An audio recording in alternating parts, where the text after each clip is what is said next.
Hola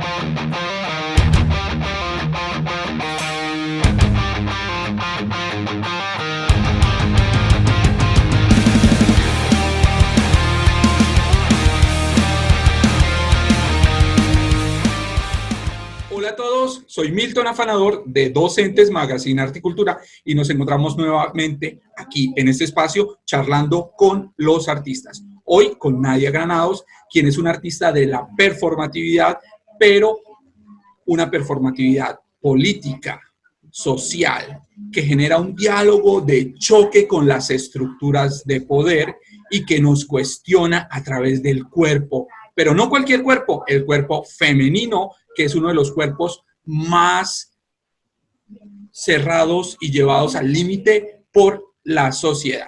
Entonces, con ustedes, ¿quién es Nadia Granados? Bueno, hola Milton, gracias por la invitación. Yo soy Nadia Granados, soy una artista de performance, video, también hago cabaret, es un formato de como que mezcla video y performance en vivo, pero para escenario. Me interesa mucho el arte como en espacios públicos y pues sí, vengo trabajando video performance desde hace más o menos 10 años con un personaje llamado La Fulminante. También pues quien quiera más información pues está internet, Google. Tengo ahí también pues una página web y la página web de La Fulminante, que pues es un proyecto que mezcla arte en espacio público, entendiendo la red internet como espacio público y entendiendo la calle y los escenarios como lugares que están un poco fuera de lo institucional también y que pues con un acceso mucho más amplio que el del mundo del arte convencional que conocemos. Igual trabajo también en el espacio convencional del mundo del arte.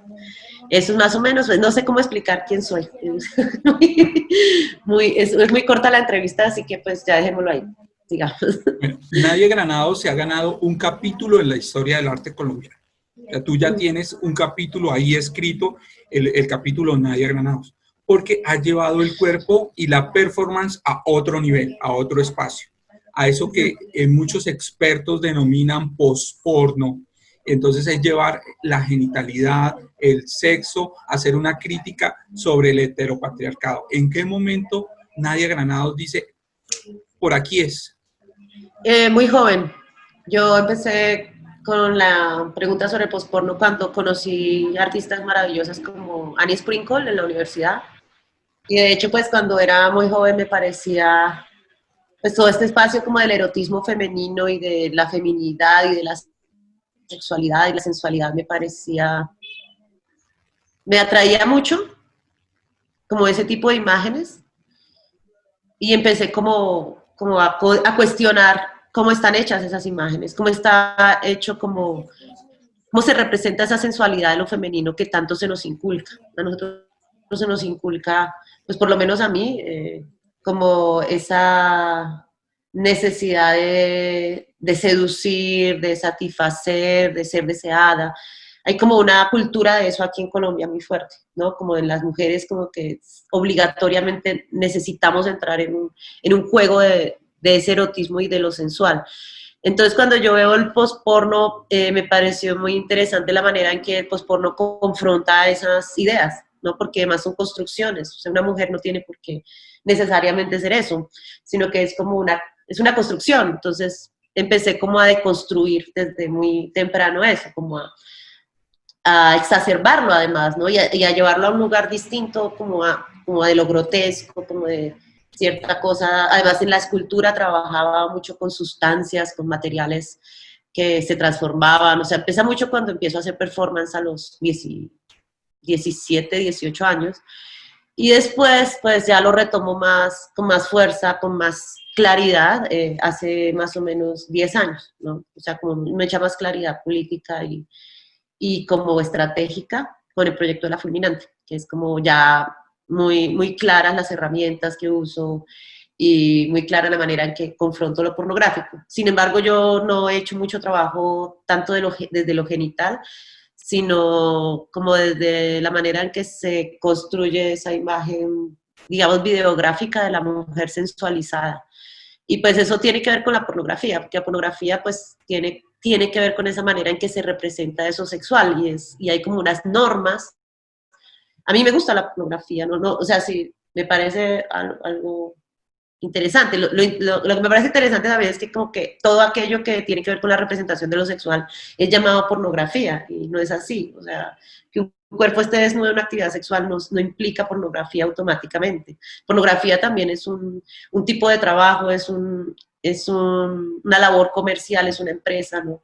Es también un lugar de explotación, pero al mismo tiempo pues es un lugar donde se construye la sexualidad desde lo audiovisual. Entonces este personaje tiene que ver con esa performatividad en lo audiovisual, esa performatividad sexual en lo audiovisual. Y pues desde ahí yo construyo la pospornografía y me interesa mucho el asunto del posporno. Pues ese es como un tipo de trabajo. También he hecho un trabajo recientemente con mi compañera Amber Bemak, en el que hemos explorado mucho como la representación sexual como lésbica, que también me parece que es un campo como muy interesante en donde como se desobedece mucho más fuertemente esa mirada heterosexual, porque en lo lésbico no aparece la mirada masculina por ningún lado. Entonces hay una manera de relato corporal mucho más experimental y salida de ese lugar de la heteronormatividad, ¿no? Porque la mirada lésbica va para otro lugar, o sea, busca otras cosas y el sexo entre mujeres es otra cosa muy distinta. Es casi algo que no existe dentro del sistema de representación, es como algo casi inexplorado, ¿no? La sociedad no conoce mucho de esta mirada como del sexo entre mujeres y eso me parece también como fascinante, como de explorar. Y ya, extendí mucho la pregunta. En la obra de Nadia Granados hay un notorio gusto por la iconoclastia. Su merced todo el tiempo a través de los íconos o esas imágenes que se suponen que construyen la identidad de género de una mujer, especialmente latinoamericana, colombiana, siempre ha buscado romperlos, pero romperlos a través de ese mismo objeto. Entonces hay también un gusto por el objeto. Entonces ya nos contaste que pasaste de la escultura a la performatividad, pasando por los fluidos. Y en el performance de Nadia Granados es evidente eso. Entonces, por ejemplo, uso de la peluca, uso del objeto fálico, de la metáfora leche que se riega, del objeto barro que ensucia el cuerpo, que ensucia un objeto, que aborda, que inunda, es bastante recurrente. ¿Cómo llegas a esas exploraciones de objetos y sustancias para tus acciones performativas? Pues viene mucho de ese trabajo escultórico de cuando empecé en la universidad, porque precisamente yo salto un poco de la escultura al performance, ¿no? O sea, lo primero que yo hice fue escultura y de ahí empiezo yo a hacer performance porque como que necesitaba que las cosas se movieran y pues también empecé a conocer el performance y pensé que incluirme allí era como lo más interesante, como la transformación de los objetos en el tiempo. Entonces, además de que los objetos que yo construía me gustaba que se cayeran o que moverlos o que de pronto tuvieran motores, cuando empecé a participar como con mi cuerpo, empecé a encontrar esto de las sustancias. Entonces, por ejemplo, la primera acción que yo hice es precisamente esa que mostré en Bucaramanga, que es la de la leche derramada, que fue una pieza del año, no sé, eso tenía como, la primera vez que la hice tenía como 18 años, 97. Entonces, en el 97 yo hago esta pieza en la que se derrama la leche y es una escultura donde yo vierto la leche y la leche por acción del fuego pues se derrama. Y la reaproximación a esta pieza, que fue gracias a la invitación de Emilio Tarazona en el 2013 a una exposición sobre fluidos, pues que vio todo mi trabajo, pero el que más le interesó fue por la leche, por los fluidos, porque era uno de los fluidos que no son tan usados. Bueno, sí es bastante usado en algunas piezas. Y me dijo que hiciera una reaproximación y ya ahora en el 2013, cuando volví a hacer esa pieza, pues ya me desnudaba. Yo en la primera versión no me desnudo, o sea, cuando tenía 17 años, 18, no me desnudaba. Y por otro lado, tampoco tomaba la leche del suelo, porque pues esto ya requiere un cuerpo mucho más empoderado, creo. Cuando era niña no era así. Y, y pues eso, las sustancias tienen esta reacción en el tiempo. Entonces eso también me fascina mucho de, de ese poder que tienen los fluidos y las cosas, lo orgánico, ¿no? Que se transforma y se transforma en la acción y también pues tiene mucha relación con lo vivo y con esto. Entonces, creo que ahí viene, como que es como este lado como de lo escultórico, que yo lo entiendo pues cuando pienso en el performance, pienso que las cosas que uno usa o aquello con lo que interactúa, bien sea el espacio, sean los objetos, sea algo que uno se pone, son cosas que a la larga tienen que generar algo en la acción, son lo que genera lo que sucede allí. O sea, no son adornos, tienen que tener un sentido, un algo que estar haciendo. Entonces, todo aquello que es como materias entre más puras, entre menos fabricadas y menos diseñadas estén, para mí son más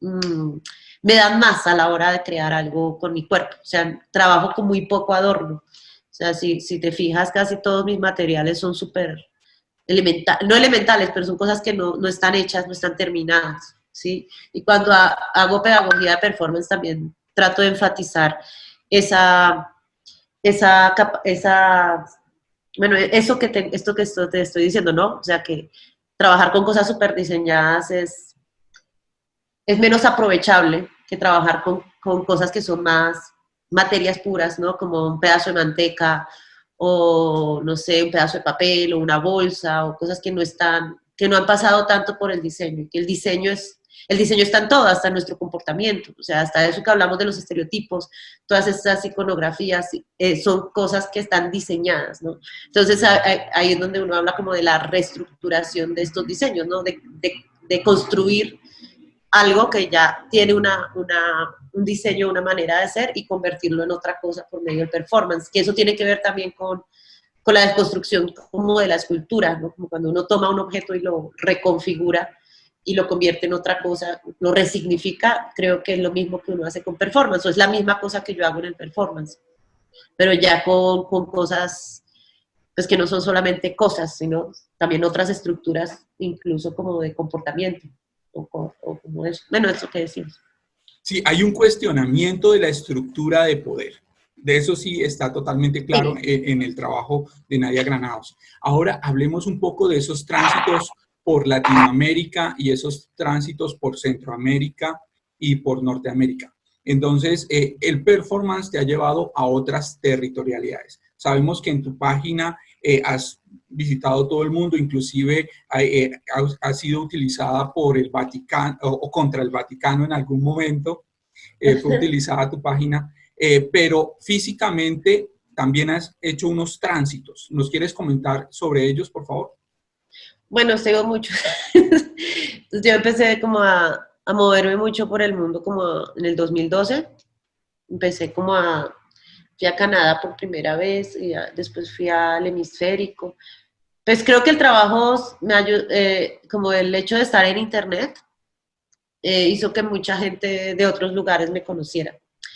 Entonces sí tuve la posibilidad también de moverme, también gracias a las redes que crea como, por ejemplo, esto del post-porno, uno podría decir que también es una especie de movimiento internacional feminista, transfeminista, en el que pues también hay como solidaridad. Entonces, por ejemplo, yo me hice una gira, mi primera gira por Europa, que fue la única, porque no he hecho sino una, fue gracias como a estas amigas que conoces, ¿no? La pornoterrorista en Barcelona principalmente, Alex Brahim, que es un curador que también colombiano que vivía en Barcelona, Silvia Corti, que era también una escritora porno italiana, y así, entonces como que son redes y así no haya mucha institución de por medio ni mucho dinero, pues puedes moverte de una ciudad a otra porque las amigas consiguen dónde hacer las cosas. Igual también en México cuando llegué recibí mucho apoyo como de esta comunidad posporno y trans de allá, que es bonito también porque como que se siente como esa posibilidad de hacer cosas con muy poco.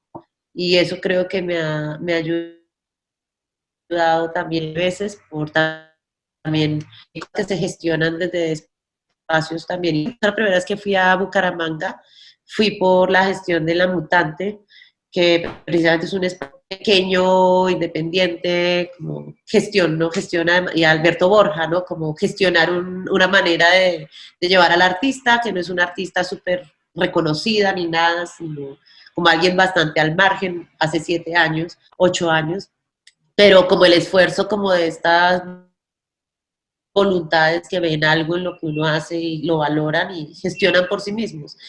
Por ejemplo, Cali, Breiner Huertas también, fue la primera vez que fui a Cali, fue invitaciones muy, en la Universidad del Tolima, por ejemplo, o sea, invitaciones muy pequeñas. He estado, o sea, no es como, ay, que como los museos y los coleccionistas, sino que gracias a invitación a Estados Unidos, pues también viajé mucho porque mi novia era de allá, entonces viajábamos muy también juntas, ¿no? En su carro, viajábamos, pues como también me invitaba ella, pero ya como otras ciudades ha sido mucho más como este tipo de espacios independientes y pequeños que grandes instituciones, aunque también he tenido la suerte de ganarme pues premios importantes como el Franklin Furnace, que es como importantes de Estados Unidos de performance, ¿no? Que es como esta organización antigua, usualmente en Estados Unidos. Yo que soy la segunda latinoamericana no residente en Estados Unidos que se ganó ese premio. Eso fue bastante interesante para mí en 2013, pero no pude ir, por ejemplo, hasta 2015 porque no me dieron la visa, casi se me la dieron. Entonces, casi que no logro ni siquiera ir a hacer mi performance a Nueva York. Y luego, pues sí, hay muchos espacios donde yo aprendí como, creo que Internet también ayuda mucho a gestionar uno por sí mismo y a que te lleguen más los curadores y los espacios también. Les queda más fácil la investigación yo creo que hace 10 años, ¿no? Y pues un trabajo que además mi trabajo está tan presente en Internet, o sea, yo he usado Internet de una manera muy, creo que estratégica, ¿no? Como ahorita todo el mundo está usándolo un poco por la pandemia, pero para mí ya Internet era un espacio público desde hace mucho tiempo, o sea, yo lo entendía como una oportunidad como de expandir este pensamiento crítico disidente del que soy militante, ¿no? Entonces, lo veía como una potencia enorme porque pues hace 20 años no existía, o sea, hace 20 años poner en circulación ideas, imágenes, privilegio de una clase hegemónica, de una clase, bueno, de una clase social y de un poder de comunicación. Entonces, cuando empieza a haber esta movilidad de Internet, me pareció tan maravilloso y pues sí lo he entendido como un espacio súper potente para hacer arte desde hace mucho tiempo. O sea, y además que fue de pronto el iniciador de esta posibilidad de entrar en muchos lugares, como de que mi trabajo fuera reconocido primero fuera de los ámbitos institucionales, porque usualmente los artistas para iniciar la carrera tienen como que ser aceptados por un circuito que valida y luego sí se da a conocer su trabajo y usualmente no es muy masivo, o sea, realmente les afecta mucho el trabajo a los espacios convencionales del arte. Entonces, yo como entré fue como por otro lado, es como si me hubiera entrado como por la ventana, ¿no? Me di a conocer gracias a las redes sociales y todo esto, y después ya se me igual, también creo que todavía sigue siendo, le cuesta tragárselo bastante gente, pero es normal porque no todo el mundo le gustan las mismas cosas. Y, y ya, o sea, creo que hay una internet, yo creo que sí la gente le está sirviendo más a los artistas, ¿no? O sea, sí, pero mi obra específicamente sí estaba hecha para internet. Y lo de los viajes pues fue pues también muy maravilloso, ¿no? Como toda esta red, pues que te digo, como del posporno, pues sí facilita bastante las cosas, ¿no? Porque a veces uno escucha hablar a la gente y piensan que como que el arte todo se debe a los coleccionistas, y eso cada vez me parece más tonto y ridículo. O sea, es como negar que ha habido toda esta apertura, empezando porque empezamos a ver otras clases sociales haciendo arte, ¿no? Porque digamos que hace unos 30 años toda la gente que se dedicaba al arte era de clases altas, ¿no? Gente que podía ir a Europa, estudiar en Estados Unidos, era la que podía llegar a tener una carrera, pero ahora hay muchas maneras de hacer una carrera, y hay carreras que no tienen nada que ver con las instituciones, ni con el mundo del arte, ni con las colecciones, ni con los museos, pero están haciéndose carreras en los pueblos, en las veredas, de muchas maneras, ¿no? Y de maneras mucho más, creo, potentes y hasta, pues, no reconocidas, muchas veces no reconocidas, pero muy valiosas en términos como de aporte a unas transformaciones, ¿no? Y, y creo que eso es valioso. Igual también eso, ¿no? Como la carrera de uno, mi carrera, pues no, los coleccionistas no, pues que les va a gustar lo que uno hace, si los coleccionistas son uribistas. pero realmente sí he tenido mucha suerte en muchos aspectos. Como puedo decir que pues sí he recibido un reconocimiento también institucional que me ayuda mucho en mi vida personal, pero también creo que está ese otro lugar donde uno se construyó como también como haciéndolo por uno mismo y buscando sus propias herramientas para mover el trabajo, y viendo que hay pues esos públicos que ya pues no son el museo ni la galería, sino otros lugares, ¿no? Por ejemplo, uno se gestiona una función en un bar, o sea, sí, yo me he presentado en bares, me he presentado en centros culturales que son del tamaño de un garaje, ¿sí? Y me he presentado en teatros gigantes también, ¿no? En teatros donde caben, no sé, 1000 personas, pero es ver que el arte no solamente está como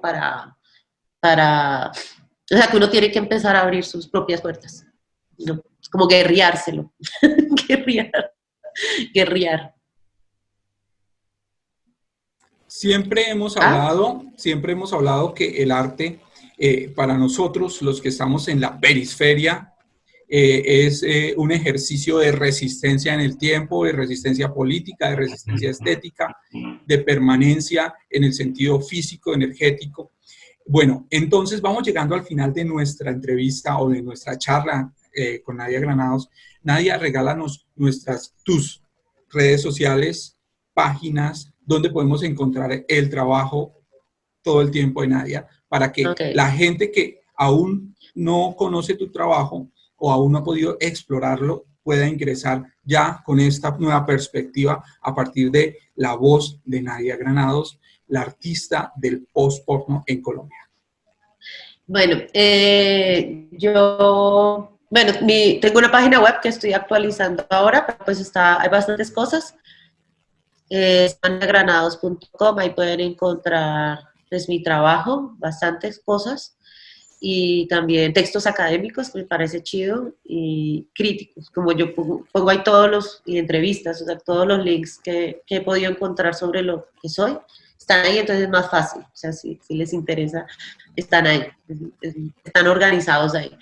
Luego está La Fulminante, que también es una página pues súper vieja, tiene como una estética así como, pues una estética ya old, y, y pues ahí están los trabajos de La Fulminante. Hay muchos videos que todavía que no están, porque a mí me han censurado varias veces mis redes sociales y mi Vimeo. La última vez fue comienzo del año pasado, entonces todavía hay algunos videos que se rezagan. Y si quieren profundizar en alguna cosa que no esté, pues si realmente les interesa me pueden escribir y yo les puedo mandar link privado. Entonces también a veces para gente que está investigando o le interesa el tema, puedo lanzar links privados de cosas que no están ahí, si realmente les interesa mucho. Muchísimas gracias. Entonces, recuerden este nombre dentro del arte, dentro de la performatividad colombiana o también internacional. Nadia Granados, a través del cuerpo, haciendo y generando resistencias estéticas a las hegemonías y al heteropatriarcado. Nadia, muchísimas gracias por estar aquí con nosotros, con Docentes Magazine Arte y Cultura, y por contarle a Bucaramanga este tránsito tan importante por el cuerpo y por el territorio. Bueno, Milton, muchas gracias por invitarme. Estamos atentos para cualquier cosita por ahí. Bueno, listo. Muchísimas gracias.